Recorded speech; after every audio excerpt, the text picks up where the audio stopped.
Hey guys, this is Chris from DSX Machina, and as part of the November update for Amethyst, for the Amethyst Kickstarter, we're going to go through what I've done so far regarding Amethyst Quintessence. Now, Amethyst Quintessence was a stretch goal to do a complete page one rebuild, and we're over halfway. I'd say we're almost 70% through. The hardest parts are basically behind us, which is tweaking the mechanics of the classes and the equipment. And I should have this out hopefully, if everything goes according to plan, sometime in mid-December for a digital release, and probably early to mid-January, probably mid-January for an update for Factions, because Factions is getting rebuilt as well, although it won't be nearly as much of a severe change as Quintessence. I'm going to walk through what we have done for Quintessence, to walk through a couple things that we've gone through, and to show you the visual style moving forward. Some of you might be wondering why I won't be releasing some errata or update that tells people what has been changed. And the reason why is that the changes are so numerous that it would be a book to talk about them all. And it's not just mechanical. There's been a lot of tweaks to the writing. I would say it's not a few. It's probably over maybe 2,000 or 3,000 changes that have been made. So it's very much a different beast. I didn't rewrite whole sections, so the same things get said in the same manner. The chapters are still laid out in the same way, and it won't look too visually different. But for example, this version is actually going to be a couple of pages larger, just because of the way this new layout is and make it more legible. And I'm always open to feedback, but this is basically the model we're going to be looking at going forward.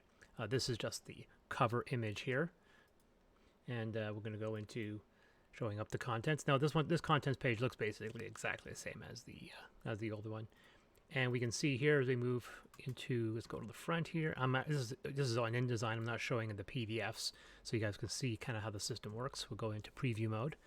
And as you can see now, we're no longer doing the two-page spread. We're doing the torn page segment, which was kind of started off with Factions, and now we're going back to do the same thing here. So it's interesting that we're losing the two-page spread chapter starts, and yet the book is going to be longer because of the fonts we use and so forth. So something like this is not going to change much. This has always been the introduction, and these fonts aren't going to change, but you'll notice just some minor little bits of change, and you can see, sometimes I get mistakes, and this is why I have get that fixed. See, oh yeah, there's another one right there. I always catch these little orphans when I go over them again, and I've been going over this probably 2 or 3 more times before it gets released. I wanted to increase the legibility of the whole thing, font size and so forth. The titles have been tweaked a little bit, but it's still going to look basically the same. For example, this is one of the big changes: resistances and immunities, to help explain something that we've been putting in since the original Amethyst, but some people actually were confused with. This was finally entered in Affinity, so it's now in Amethyst here to explain resistances, immunities, and the armor-piercing property, and that's in here. A few other things. Anything else we added that was new in this section? No, that was basically the only thing we added in this one. We move on to Chapter 2, which is races. We'll notice a couple of big things going in here. Now, this is not going to change much. Fate traits, this is not going to change. But this is going to look basically exactly the same as it. No, not exactly the same. It's going to look a little different. For one thing, we see where our page numbers are. But when we look into these traits, you'll notice something we've added in, and we've actually mentioned it right here: hereditary and trained abilities. So we've seen with 1D&D that they're offering ability score increases with the backgrounds, no longer the races. I'm giving people the option to choose both. So the racial ability score bonuses are called hereditary, and your background are called trained. And so when you create your character, you choose which one of these to adopt. So it's my way of basically taking what 1D&D is doing, and instead of creating it as an alternative, giving people to choose between the two of them, so you have even more freedom. So those people who are upset with 1D&D, no worries. You go stick with the trained ability scores. But basically, we're giving people the option.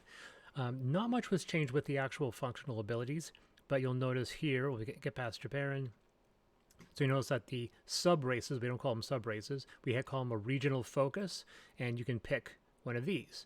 the Lorimosh caparins or the Donomok chaparins, and you can see that they're listed under hereditary. Oh, and that's going to be fixed. That's supposed to be capitalized. Boom. See, pick up little mistakes all the time. And this is the other thing you'll notice. One of the things Nick Greenwood, my artist, in the first book, he added a lot of backgrounds on all these illustrations, but when we got to factions, we removed those backgrounds and had text wrapping. And one of the things Nick did is he removed the backgrounds of these images so we can adopt that style. So you'll see that a lot. That's a big visual shift. And the same thing applies here. As Damascens, and we have limb show Damascens and plenary Damascens. Once again, they're hereditary. Let's look at a few more of these things.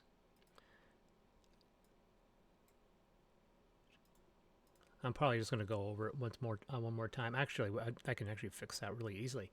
One of the things I really, really love, I'm just a diehard fan of, now that I've switched to InDesign. And don't ask me what I was using before. It was pathetic. I was using Publisher.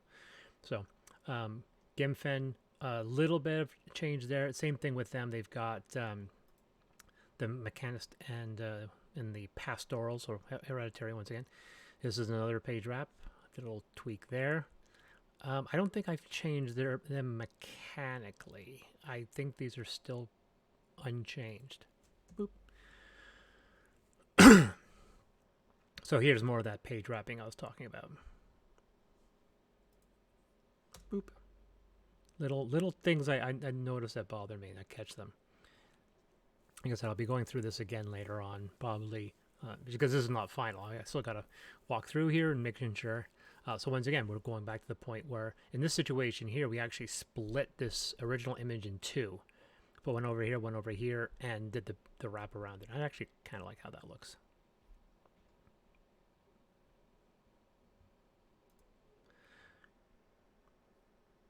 Okay, so we did the same thing with the Tenebrae.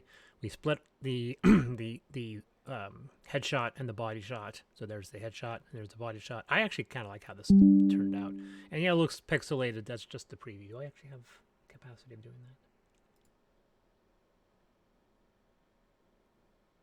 that? Okay, I think I got it. Yeah. So there you go. High resolution, so you can actually see the quality of the image. Yeah, there you go. Looks even better. I have a new computer, so I can actually do this, because I couldn't do it before. Yeah, that's looking actually really nice. The tiling I didn't split, because I couldn't split it because it actually overlaps. And I also made a point of making sure they all started on a new page. Humans, and then we get to Kodiaks. Once again, I can do the wrap. And I think that's basically it. Half A, and then we end here. Then usually there's going to be, obviously, we always added story segments, but I haven't added those in yet because I'm going to be going through that in a little bit. So, yeah. Going to chapter 3.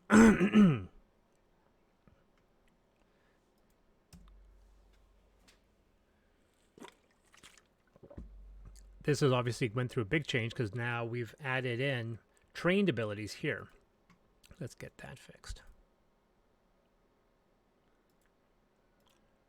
Boop. Man, I love that. Okay, so these don't change, but now we have these trained abilities, so now you can gain these abilities here. So I've kind of broken up. So some of the things you get here, and then if you go for trained abilities, you get these additional ones, but then you don't get the trained ability, the hereditary abilities as part of your race selection. So that's been added in for all of these. And I think I really actually quite like the fact that they did this. And that means it doesn't force characters into a specific path. Oh, well, that's weird. Why didn't it? That's why. That's supposed to be that way. Oh, yeah. I'm going to pick up a lot of these as this goes along. Probably even more here that I'm just browsing through and not noticing.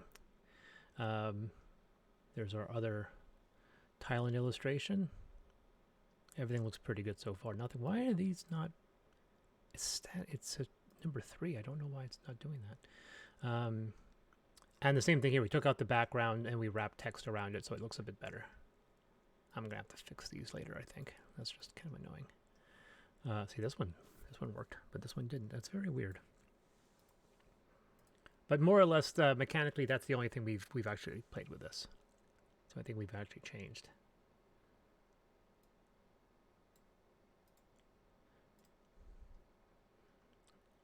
Oop, that's going to be a mistake there.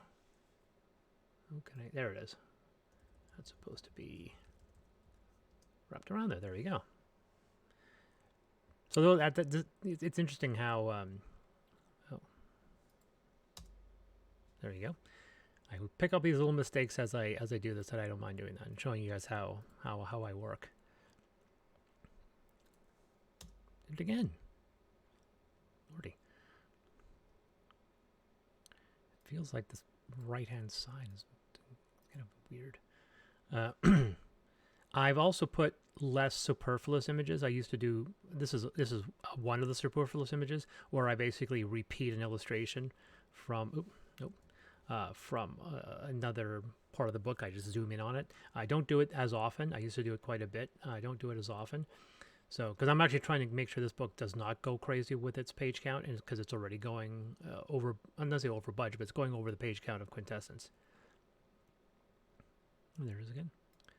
I'm gonna have to go through this all these things one more time. It's kind of weird.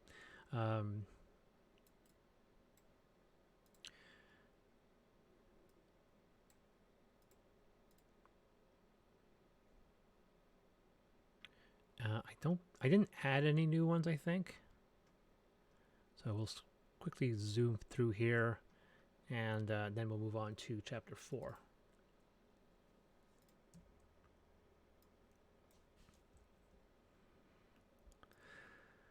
So these are the fantasy classes. I don't think I played with these much. I know that when D&D is tweaking where certain abilities are, so I decided to play with that a little bit. And it's a slight rewording, and that's right here. This is the new section: archetypes versus subclasses.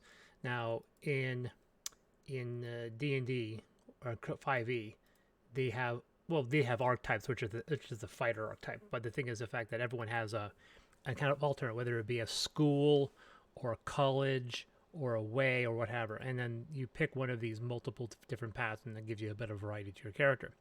Now, one thing that 5e 1D&D is doing, they're giving everyone one thing called subclasses, and they're all at the same levels.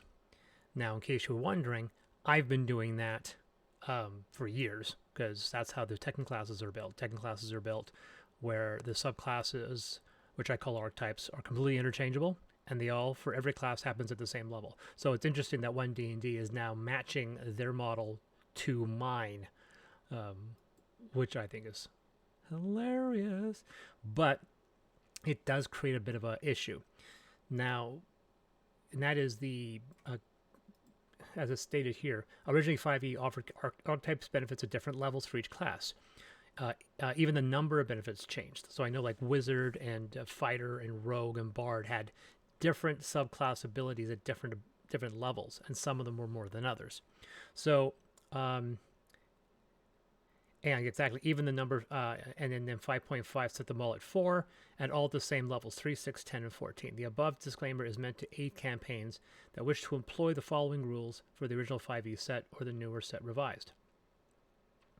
So the disclaimer here is, depending on the version of 5e players are employing, archetypes can be referred to as subclasses. The following rules apply to both, are not mentioned, as they can occur at different points. So what I mean by this is that if we go into, for example, there's a whole bunch in the martial archetypes where it said, beginning when you choose this archetype at 3rd level. Now it says beginning when you choose this archetype, and I don't mention the level. Same thing with maintain the line for your 2nd archetype feature. So I don't say the levels anymore. And that's just a slight rewording for your 3rd archetype feature, for your 4th, and for your 5th. Now that may mean, of course, is the fact that in subclasses it's only 4, which means, yes, that is correct. If you're running 5.5 and you're using our archetypes, you won't actually gain the 5th archetype ability. That's just that's the sacrifice, because the new 5.5 classes, at least the current build for them, only offers 4 subclass abilities instead of 5. You will not be gaining the 5th archetype feature.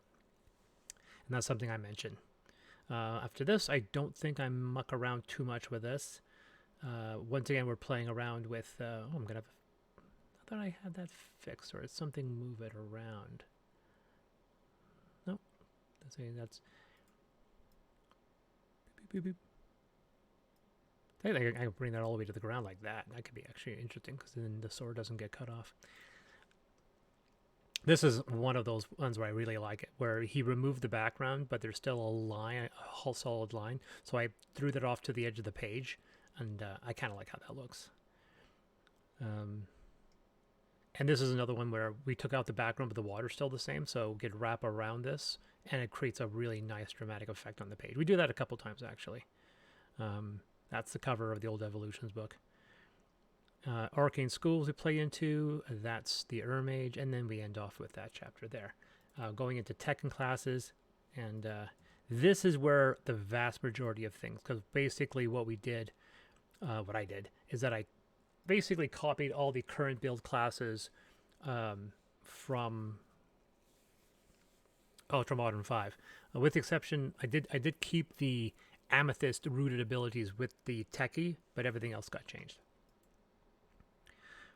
But, and this is where things get interesting, if you read through these abilities, you will suddenly notice that there are some additional tweaks. Now, the first thing is that there is an errata for Ultramodern 5. I've incorporated that errata into this book, so hopefully all of the changes will have been, will be completely updated based off of the errata.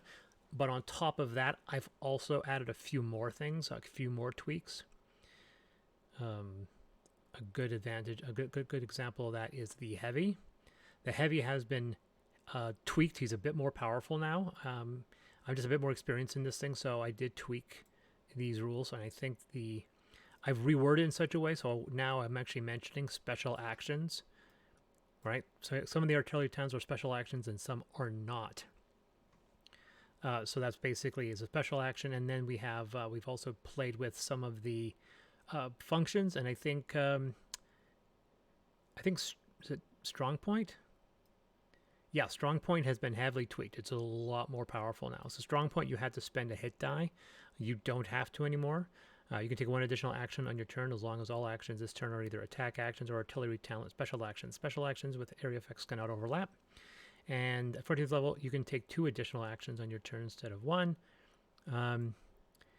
All previous rules still apply.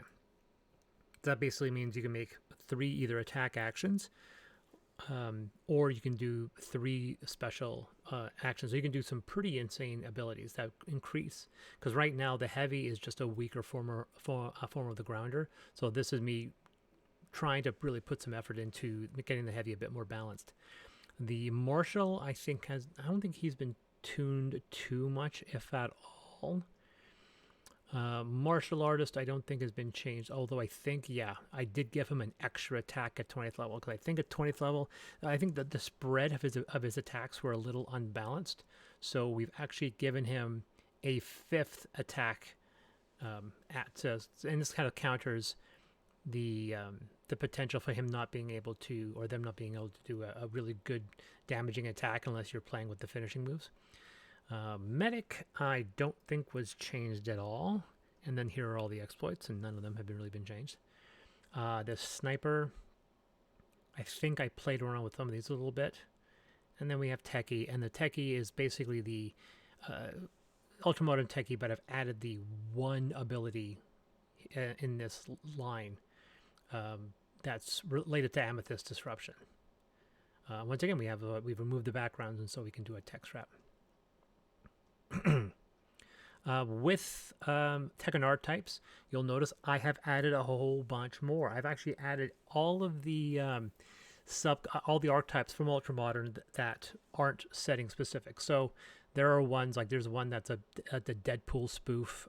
So I didn't want to move the satirical archetypes over. Same with Mech Pilot and Driver. They're not going to see much use, so they're not in this book, but a lot of the other ones are. So I think Authority, for example, isn't in the old book. Brawler, Brother of Blood, Diplomat is new, and let's see here, Grandmaster hasn't changed. Gun Dancer, Machine of War, Matador, I think one of those is new. Militarist, I think, is new. So yeah, that's what we've done. We've moved in Ring Fighter and added in. So this chapter is going to be longer because we've added in more archetypes. So a bunch of more archetypes from Ultramodern went in. And finally moved in 6. I think I still need to tweak this chapter a little bit. Not visually. I just want to make sure that the rules are updated because, once again, same as before, a lot of rules from Ultramodern were carried over, including a lot more guns. Not all of them, mind you. So once again, chapter 6, we have the torn image there. What's the scene? Disruption events. Disruption events have been. I've tried reinforcing them as being more of a story base rather than a mechanical balancing thing.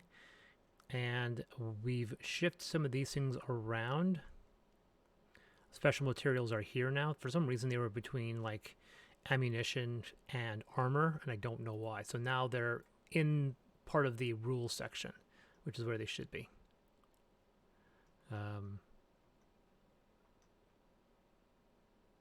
Yeah, that's all good. So, and all that stuff there. Weapon groups haven't been changed here, or melee weapons. I've also tried to make the tables I make a point of making my tables look as close to the 5e tables as possible, so there's not much of a shock. New firearm rules. Some of these have transferred over from what I've learned from Ultramodern, but also from Affinity. So compounding damage types, which I think, well, it's at the front of the book, so I wonder why it's still here. I might take that out because it is kind of repeating myself. Critical area effects, level feature, maximized die, natural 20 effect. And then we get to new weapon properties. A lot of these are actually not copy-pasted from Ultramodern, but copy-pasted from Taurus in Affinity, because that one has the most up-to-date version of these rules. As a result, the new breach rules and the new shotgun rules from Taurus have moved over. And then I've added a couple weapons from Taurus here as well. I didn't add the weird West steampunk weapons, like the old-fashioned, the pepper box, but anything that I felt that could still be around nowadays. So the brake pistol is now split into the 10 and 12 gauge brake pistol. There's grappling hooks we've added. We've added a few more other weapons, but so there's a lot more one-handed small arms, but there's a lot more two-handed small arms. So we've moved a whole bunch over. Basically anything that's not a satirical or a movie spoof. So the proton blaster from Ghostbusters isn't here. The Pico Positron from Men in Black isn't here. But we've added a whole bunch of new weapons. We've added more immune weapons. We are listing the tech levels here now, which is interesting too, because I originally had the tech levels here, and then when I did the 5e book, I put them into properties, and now I'm putting them back as their own, so to make sure that there's no confusion over which tech level these items are. Same thing with heavy weapons. We've added a lot of heavy weapons, including, once again, some of these weapons from Taurus, like the 8-gauge shotgun, the Thor cannon, something new as well. And then we've added the punt gun and so forth. So yeah, we've added a lot of weapons. So it might be, it's not going to be as many weapons as Ultramodern, because I think, even though I've added weapons from Taurus, I don't think it's enough to make it. So it's about this, maybe it's about the same. But some of these rules have also been tweaked a little bit. I know shotgun is gotten tweaked. Oh, that's not supposed to be there. Actually, that's another issue. There's an issue with the wrap, which I can actually fix. Shows you guys how I do this. Yeah, that's that problem. Boop. There we go. Problem solved. Although that, I think the reason is that the wrap is wrong, because yeah, the wrap is, for some reason, there's this big thing here, which we are going to fix. Not that there, not there. So actually, let's move that one. Let's move that one up there. That down there. Oh, nope. That there. That there. There we go. So that's fixed that problem. So all that line's there. I think that's, hopefully I can get rid of that. So laser Mastercraft has been revamped and explained a bit better. Plasma, pincher, nuclear, and I said we've redone the shotgun rules. They're a bit different. And then we've added, some of the specific weapons have been added here now. So the accelerator rifle, the arc rifle, there's another problem again. I wonder what causes that. I'm going to get that fixed. That's supposed to be there. Yeah, so I'm gonna have to go through this again, fix it, because now everything's out of whack. Yeah, whatever. I'll get it fixed. Because now these are all out of line. Whatever. Ammunition has been expanded to include the different new shotgun shells. Injections haven't changed. I finally fixed something that's I never noticed is really an issue. Basically, I have explosives and then explosives. I've renamed explosives as demolitions, and the whole section is called explosive. I don't know why I haven't made that change before. Same thing here. I've taken off the type and just swapped it with the actual damage type, so this is a lot easier to read now. There's another orphan. I can get that fixed. Gives you another. Boop. Done. Just slightly off the margin. Okay. So this has been slightly refined just to make it a bit easier to learn.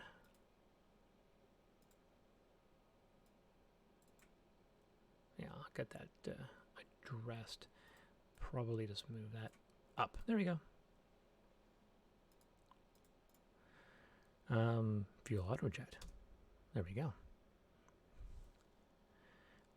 Armor. Why is that there? Yeah, armor has been changed a little bit to make things a bit easier.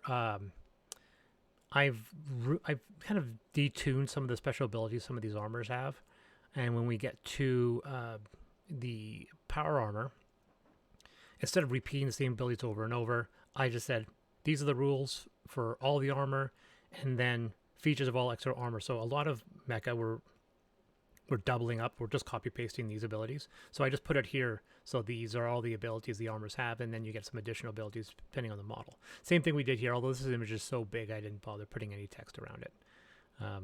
These were already, their backgrounds were already removed, so this was just, it's almost exactly what the original book looked like. Shields, tech and gear. It's again, additional stuff's been copied over. I think this is a bunch of pages, maybe 5 or 6 pages, maybe even more larger than the original equipment chapter. Tech and vehicles. This is the vehicle rules from Ultra Modern. They've been refined slightly.